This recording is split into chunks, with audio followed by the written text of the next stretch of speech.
Et salut à toutes, salut à tous, bienvenue sur N1, votre émission 100% basket des équipes de The Free Agent. Et oui, c'est moi Yaya, je suis avec de l'équipe du lundi pour vous faire la preview de la deuxième finale de conf entre les Mavericks et les Timberwolves. Et donc, pour pronostiquer cette série, pour faire la preview, j'ai dans un premier temps mon Leprechaun préféré, Cédric. Salut Cédric, ça va? Salut Yaya, salut à tous et à toutes. Bienvenue, très content, en pleine forme. C'est les finales de conf, ça y est, on y est. Et oui, oui, tu es très content. On a fait la preview il y a quelques instants. Peut-être que vous l'avez eu en premier sur Boston contre une petite équipe d'Indiana. Mais et oui, j'ai toujours la haine. Et voilà. Donc on vous encourage à aller l'écouter. Et pour m'accompagner, c'est le meneur de jeu de l'équipe du mardi. C'est Chris. Salut Chris, comment ça va? Salut à tous, salut Cédric, salut Yannick, ravi de vous retrouver. Et oui, on vous invite à aller écouter cette première preview où vous avez un Yannick incandescent et motivé comme jamais autour de cette équipe d'Indiana. Donc si vous n'avez pas eu l'occasion de l'écouter, on vous invite, alors déjà écoutez celle-ci, hein, allez jusqu'au bout et après vous enchaînez sur le Indiana-Boston. Un New-Yorkais en toute objectivité.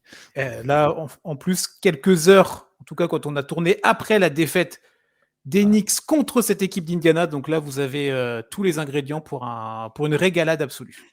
Ben, je sais que toute la communauté Knicks est d'accord avec moi et je tiens à saluer la Jalen Brunson fanbase Nation, donc qui nous écoute régulièrement. Allez, avant de commencer, n'hésitez pas à nous suivre sur les réseaux sociaux. Vous avez l'habitude. Hein, il y a quoi, Cédric? X, Instagram, Twitter, TikTok, X, Instagram, TikTok, ouais, Twitch pour aller Discord, discuter. Twitch Ouais, ouais. Et et j'allais en parler du l'application Discord. Ouais. et le site. Ouais.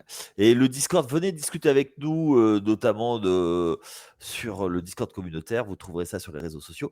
Venez discuter avec nous de nos avis qui sont des fois un petit peu tranchés, surtout moi d'ailleurs. Et ce sera toujours avec grand plaisir. Et puis surtout, allez télécharger l'appli TFA. Allez, on va commencer tout de suite pour cette finale de conf entre Dallas qui a terminé 5e de la saison régulière face à Minnesota qui a fini 3e. Je vais commencer tout de suite. Pour vous, est-ce que c'est une surprise d'avoir cette finale de conf, Chris? Oui, parce que déjà, tu as une vraie densité dans la conférence Ouest. Donc, c'est vrai que tu pouvais avoir beaucoup d'équipes potentiellement en finale de conférence. Mais encore plus surprise parce que dans la partie basse du tableau, donc celle où se trouve Minnesota, il y avait Denver. Ouais. Et c'est vrai que du coup, pour la 6e année consécutive, je crois que c'est ça, le champion ne va pas pouvoir. On aura un nouveau champion en fait, du coup NBA. Et du coup, cette équipe de Denver n'a pas passé le cut des demi-finales de conférence. Donc, je pense que dans énormément de brackets, ce Minnesota-Dallas devait pas être présent. Mais ouais, surprise. Après, surprise vis-à-vis de la densité de la conf. Mais quand tu vois aussi les dynamiques des deux équipes depuis le début de ces playoffs, on peut nuancer la surprise. Je crois que Axel, mon go-to guy du Oh, podcast du vendredi, avait mis cette finale de conf. bravo à lui. Ouais. Cédric, toi? Quel talent cet Axel quand même. Ouais, bah oui. Son Eh gars ben sûr. écoute, moi je dirais juste, mais où est le champion? Mais que s'est-il passé? C'est incroyable. Il menait de 15 points à la mi-temps et c'est Minnesota qui se retrouve en finale de conf. C'est bravo à eux, chapeau. Euh, et de l'autre côté, Dallas qui est là, toujours aussi, pareil, qui est revenu 2 fois dans la série. Donc, donc attention, parce que on aurait tendance à croire, à se dire, ah bon, Minnesota a battu le champion, donc Minnesota va forcément atteindre les finales. Attention à Dallas quand même, parce que d'un côté, Minnesota, ayant battu le champion, il va peut-être y avoir un petit relâchement, même inconscient, tu vois, de ah ça, on a battu le champion, et c'est la première fois qu'ils vont aussi haut. Euh, Ouais. de l'autre côté, Dallas, c'est Luka Doncic, c'est Kyrie Irving. Niveau expérience, euh, ça joue, et dans la raquette, ils ont aussi les armes pour répondre présent. et venir embêter le trio infernal Gobert, Towns, Nasri des Timberwolves, quoi. Ouais, d'ailleurs, bonne transition. Pour toi, Chris, où va se jouer la série? Il y a beaucoup de paramètres qui rentrent en jeu, mais moi, je pense que sur la ligne arrière, ça va être vraiment quelque chose.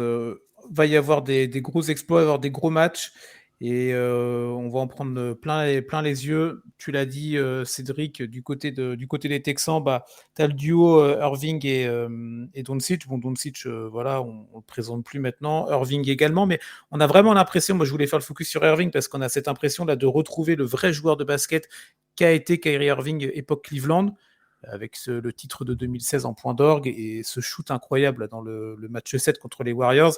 Mais il retrouve du plaisir à jouer, il retrouve le sourire, il n'est plus dans les phrases qu'on n'entend plus à côté. Et quand on n'entend plus Kyrie Irving en dehors du terrain, c'est que tout se passe bien pour lui dans sa tête. Et pour ce joueur-là, on sait que c'est important.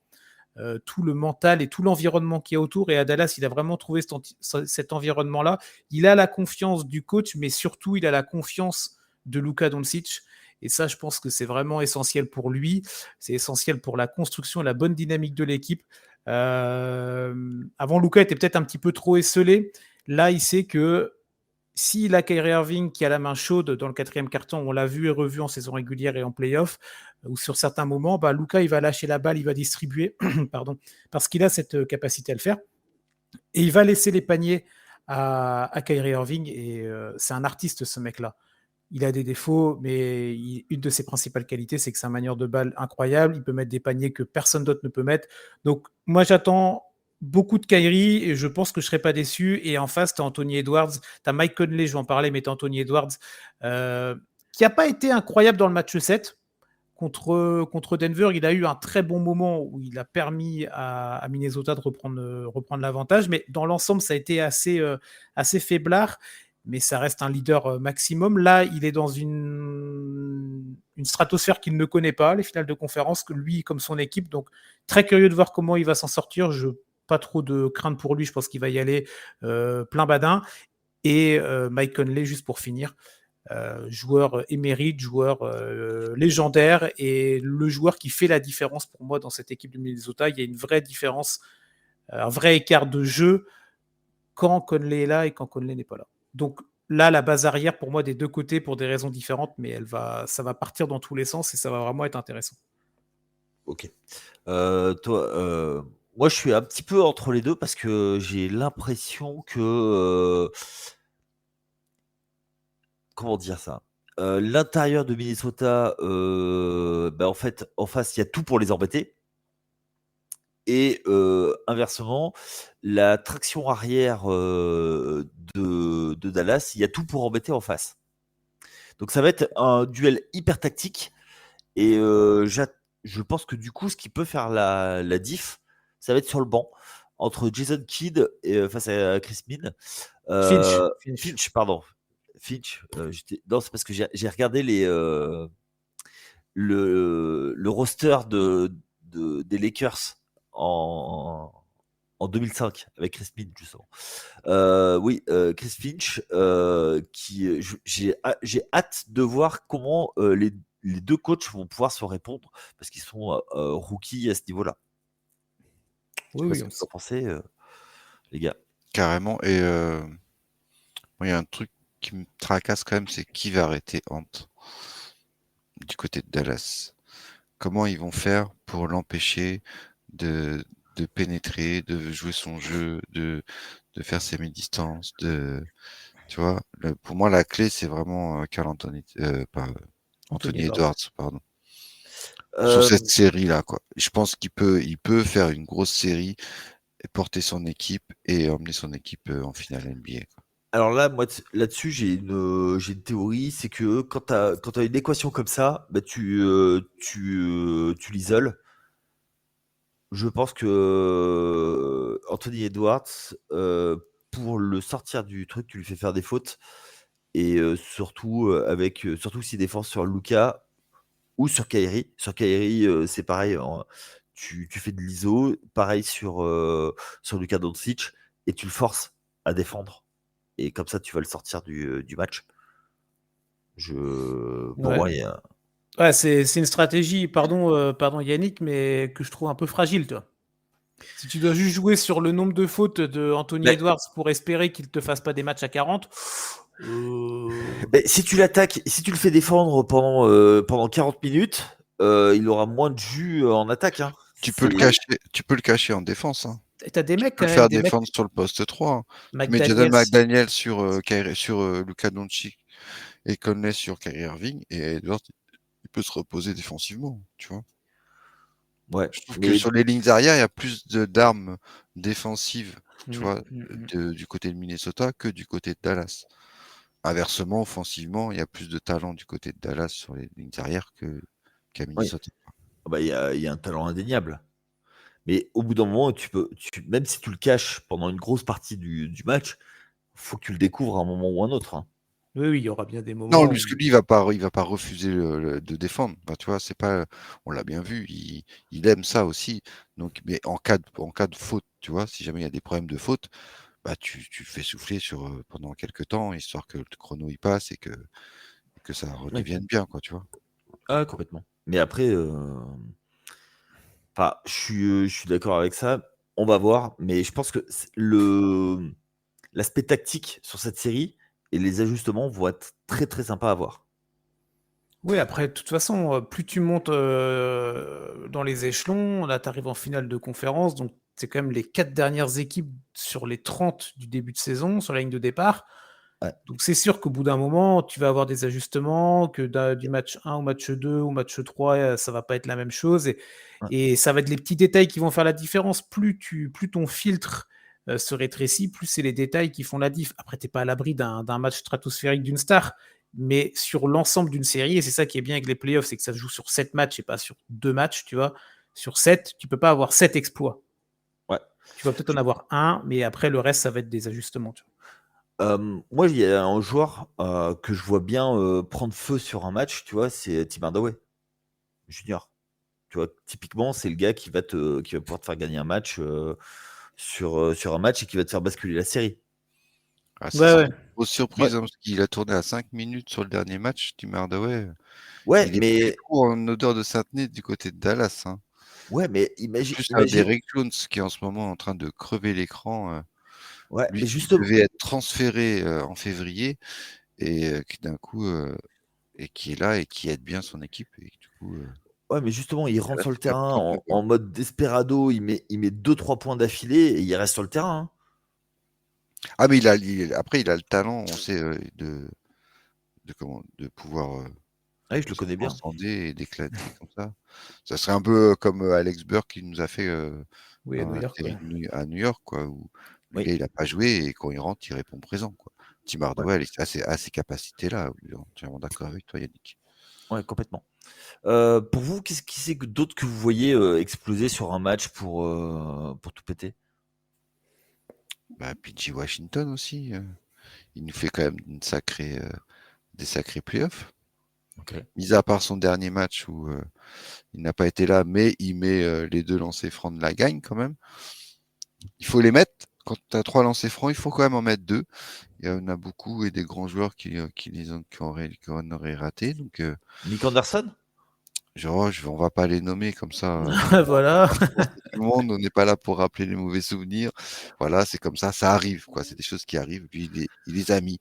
C'est quand même un joueur qui n'a jamais connu les playoffs, qui a joué dans une des pires équipes de la ligue depuis qu'il est drafté, et qui est arrivé à Dallas en février. Donc il est même pas là depuis le début de la saison, quoi.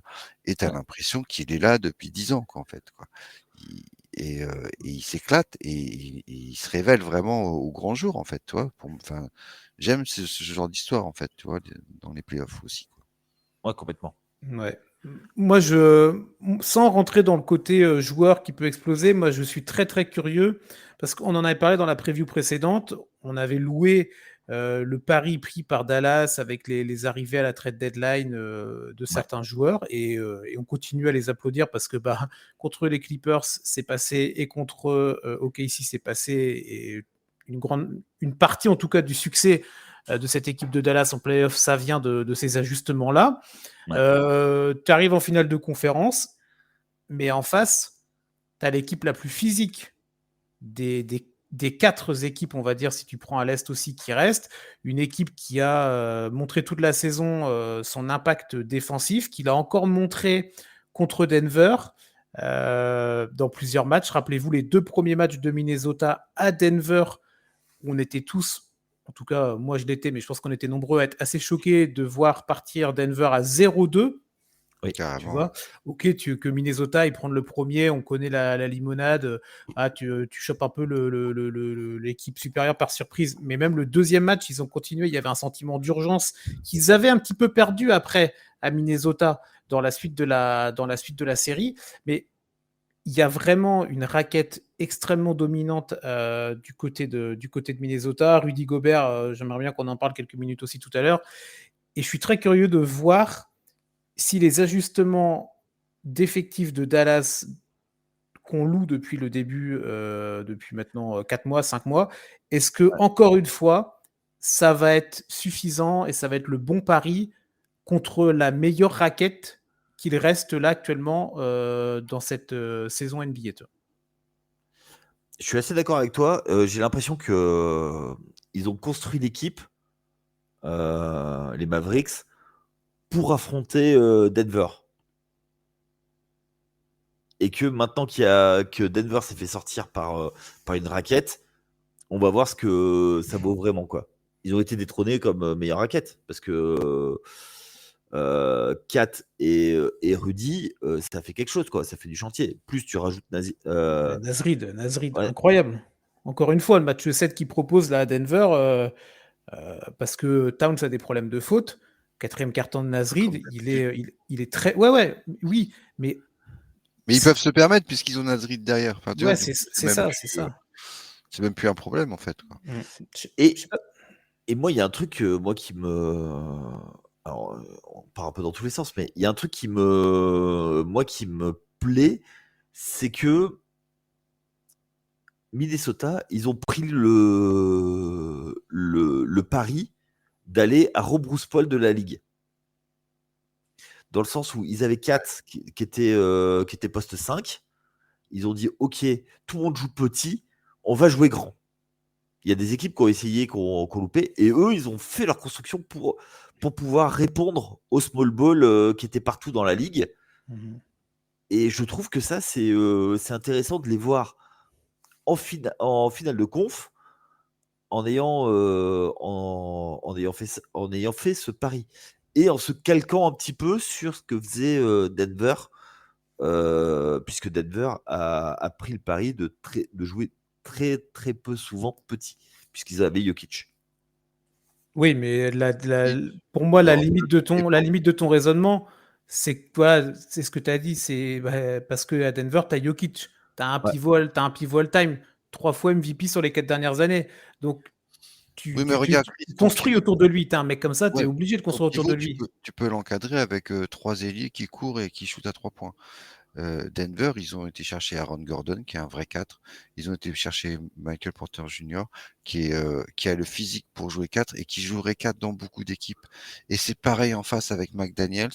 C'est un joueur qui jouerait 4 dans beaucoup d'équipes actuelles de la NBA. Et là, on retrouve des schémas en fait des anciennes équipes, quoi, tu vois, avec un vrai pivot, un Ouais. vrai 4 et un vrai 3, quoi. Dominant, physique, haut, avec des grands bras. Et voilà. Et du coup, bah, c'est, comme tu disais, Yaya, c'est pari gagné quoi, pour Minnesota, quoi. Ouais. Et c'est des vraies oppositions de style, tu vois, par rapport à la ligue. Et moi, je trouve que c'est sympa à suivre. Et euh, comment ça s'appelle, les Mavericks, qui ont toujours eu des problèmes de pivot, historiquement, hein. Ils ont Oui. toujours eu des pivots, à part Tyson Chandler, ils ont toujours eu beaucoup de mal à trouver un vrai pivot pour les aider, à gagner. Et ben là, cette année, ils ont résolu ce problème, tu vois. Et ils ont récupéré Daniel Gafford, parce qu'il faut en parler de Daniel Gafford, qui pour moi est un ajout sous-coté. Et ils prennent en plus PJ Washington. Donc ils se débarrassent d'un problème qui était ton ancien gars, Cédric, hein, Williams. Plus ils récupèrent PJ Washington, donc tu l'as dit, qui est pour moi un sacré ajout. Et en plus, ils récupèrent Daniel Gafford qui va leur amener ce qui leur manquait en fait. C'est du jeu intérieur, des points et du rim protector. Ouais, mais voilà, et c'est ce que je disais tout à l'heure. Est-ce que ce sera suffisant, cependant, contre la meilleure raquette défensive de la NBA? Bah, ils ont Black Suffisant, Lively en peut-être pas, plus. mais ils ont les armes pour les embêter, en fait. Parce qu'il y a Ouais. Lively aussi, qu'on n'a pas parlé, qui est le rookie, Mhm. pivot Ouais. rookie des Dallas Mavericks, qui fait une très très belle saison, qui a eu un petit moment de mou pour des problèmes personnels, mais qui est là, qui est de retour. Et donc voilà, eux aussi, même s'il y a des problèmes de faute, il y a des rotations qui peuvent se faire. Faut pas oublier qu'il y a toujours Kleber qui est toujours là à Oui, Dallas. mais qui est blessé. Hein. Ah, il est blessé, pardon, my bad. J'avais pas suivi ça. Ouais, il est blessé. Il est blessé, Maxi. Bon, après, c'est pas. Mais ils ont effectivement pas mal de possibilités. Comment il s'appelle Jason Kidd a pas mal de possibilités de line-up différents. Tu vois. C'est pas pour dire que que les intérieurs de Dallas sont supérieurs à Oui, bien Minnesota. sûr, Attends, oui, oui. le talent est côté Vols, quoi. Mais voilà, ils sont pas dépourvus, quoi, en fait. Ils ont des armes pour les Ouais. ralentir, pour les embêter et pour forcer Karl Anthony Towns à faire des fautes parce que on sait que c'est son point faible et c'est vrai que Ah, on va dire qu'il aime pas trop défendre. il y a des fois où il peut pénaliser son équipe, quoi. Ouais, complètement. Complètement. Mais pour moi, enfin, Gafford va devoir faire défendre Rudy Gobert aussi. Ouais, il va falloir qu'il attrape des rebonds face à Rudy Gobert aussi, quoi. Oui, parce que ouais, Rudy, ouais, d'un point de vue défensif, il a été beaucoup critiqué face à Jokic. On en a suffisamment parlé, des critiques à outrance. De toute façon, sur Rudy Gobert, c'est la critique facile. Hein. Alors, C'est presque devenu un jeu de qui va critiquer le plus. Et je te dis pas ça parce qu'il est français, je suis franchouillard, machin. Mais au bout d'un moment, la critique continuelle sur Rudy, bon, ça devient un peu lassant. Lui, je pense ils sont contre-fiches et ça peut-être même plus une source de motivation. Mais quand tu regardes en permanence, tu vois des podcasts d'anciens, bah non, même pas, de joueurs qui se permettent de critiquer un gars comme Rudy Gobert alors que ces mecs-là, ils sont en vacances depuis un mois et demi. Bon, les gars, reposez-vous les bonnes questions parce que pendant ce temps-là, t'en as un, il est 4 fois défenseur de l'année et c'est lui qui est en finale de conférence. alors, moi là-dessus, j'ai une théorie, c'est que bah, de toute façon, les Américains, ils sont ultra protectionnistes et, Oui, mais et nationalistes. dans ces cas-là, tu critiques les Canadiens, tu critiques les Espagnols, tu critiques Mais les Allemands, tu critiques les Italiens, tu critiques tout le monde. oui, Tu ils le vois. font, mais sauf que qui c'est qui aujourd'hui est mis en avant, gagne des titres et enfin des titres de joueurs Des de récompenses, défenseurs de ouais. l'année, Mm. des récompenses. C'est Rudy Gobert. Donc ça cristallise leur haine parce que c'est viscéral pour eux. Ils comprennent pas qu'un mec soit plus fort qu'eux. Tu vois, ils considèrent que eux, ils ont comment dire ça. Ils considèrent que c'est eux les meilleurs joueurs de l'histoire. Ils comprennent pas que quelqu'un autre qu'américain peut gagner. Et sauf qu'aujourd'hui, ben, comme il n'y a plus de MVP qui est américain, ben, dès qu'il y a un Européen qui fait quoi que ce soit, ben, il le dézingue. C'est juste par pur protectionnisme. Limite, c'est un honneur pour Rudy Gobert d'être traîné dans la boue comme ça. Ça veut dire que il leur Oui, fait vraiment peur et qu'il a les armes pour leur faire peur, en fait, quoi. Ouais. oui, après, oui. Ouais. Mais voilà, bah, c'est vrai que j'ai balayé autour de la critique de certains joueurs type Draymond Green, mais tu vois même après sur la population générale, tu vois, sans rentrer dans le prisme uniquement joueur. Après, c'est les réseaux, tout ça, il faut faire, on fait avec, c'est la société qu'on a aujourd'hui. Mais bon, la critique est un peu facile, un peu gratuite. C'est celui qui mettra la plus grosse cartouche à Rudy. Et je Et attends, je termine. Et juste Rudy, là, moi, je trouve qu'il fait la meilleure saison de sa carrière. Euh, Il n'y a plus rien à dire sur son trade, son salaire. Il n'y a plus rien à dire. Il n'y a plus rien à dire. S'il termine en finale de conférence, qui vont pas en finale NBA, bah moi, je serais quand même le premier à applaudir dès demain la saison des Wolves et de Rudy en particulier. Je trouve qu'il est vraiment parfait dans cette équipe-là. C'est le bon fit. Et, euh, et voilà, et arrêtez de le critiquer et laissez-le faire son jeu. On sait qu'il est limité sur certains aspects techniques, mais tout le monde n'est pas Nikola Jokic, ou tout le monde n'est pas Jordan, ou tout le monde n'est pas Karim Abdul-Jabbar.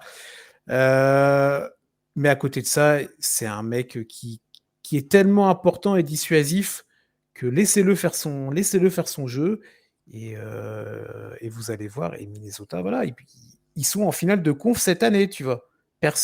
On a fait la preview tout à l'heure, Indiana-Boston, on voyait pas Indiana aller en finale de conf, mais Minnesota, on les voyait pas faire une aussi belle saison, tu vois. Donc, Ah ben non, on pensait vraiment qu'ils allaient s'effondrer à un moment de la saison. et encore une fois, tu vas battre le champion en titre qui avait toute son équipe. Il manquait des joueurs sur le banc de l'année dernière, ok, mais tu n'avais pas de blessés majeurs. Tu avais Jokic, tu avais Murray, tu avais Caldwell Pope, tu avais Gordon, tout ce que tu veux, tu avais McMahon sur le banc. Tu as été les battre au match 7 à Denver. Donc, Ouais. au bout d'un moment, il faut mettre du crédit sur cette équipe de Minnesota, et Rudy Gobert, il faut lui mettre le crédit qu'il mérite d'avoir. Voilà. Complètement. Et en plus, Minnesota a l'avantage du terrain. Mais oui, tout à fait, en plus. Donc, oui. Oh, vu que les deux derniers matchs 7 ont été gagnés à l'extérieur, je sais plus si est-ce que l'avantage du terrain a vraiment son importance de nos jours, je sais pas. Ouais, c'est vrai. Je me pose la question. J'avoue. Ok. Vous avez d'autres choses à rajouter, vous, sur cette série, messieurs?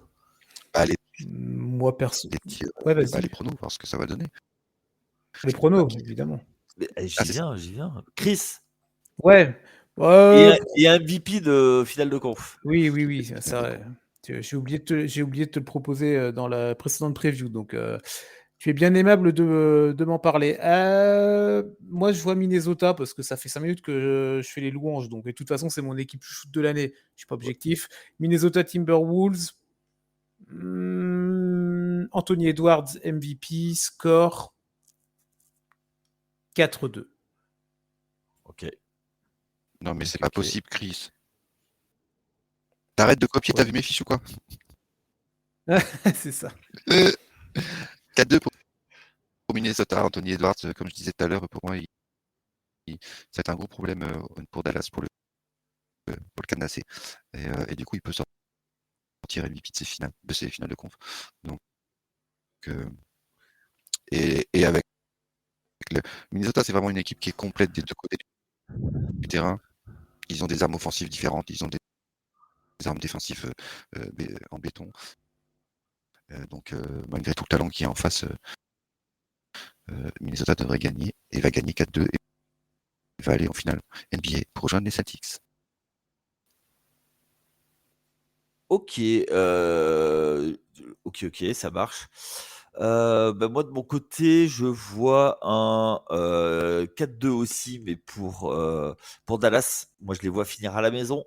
Ouais. Et je vois un Luka Doncic MVP. Et voilà. Moi, je vais contre-courant. T'as pris le contre-pied général, là. Bien. Ouais, ah oui. Ouais, il n'y a pas... J'ai peur qu'au bout d'un moment, l'inexpérience rattrape Minnesota, et que pour gagner des matchs, je préfère largement donner la balle à Luka Doncic. Ça s'entend. Ah bah écoute, ça promet. Voilà. Du coup, ça donne envie de la regarder, cette série, tiens, dis donc. Oui, je pense. Alors honnêtement, je pense que cette série va être beaucoup plus serrée que l'autre. Et voilà. Donc voilà. On a fait le tour de cette série. Donc n'hésitez pas à venir nous dire en commentaire ce que vous pensez, quel est votre pronostic, également sur le Discord communautaire. Donc n'hésitez pas, venez nous parler de cette série. Et de toute façon, on reste en ligne, donc ce vendredi, il y aura un épisode de N1 avec Axel où je sais pas encore quel sera le thème, mais on va certainement parler de tout ça. Et voilà, messieurs, merci d'avoir fait cette preview avec moi. Et on vous dit à tous très bonne finale de conf et à très vite sur les antennes de The Free Agent. Allez, ciao.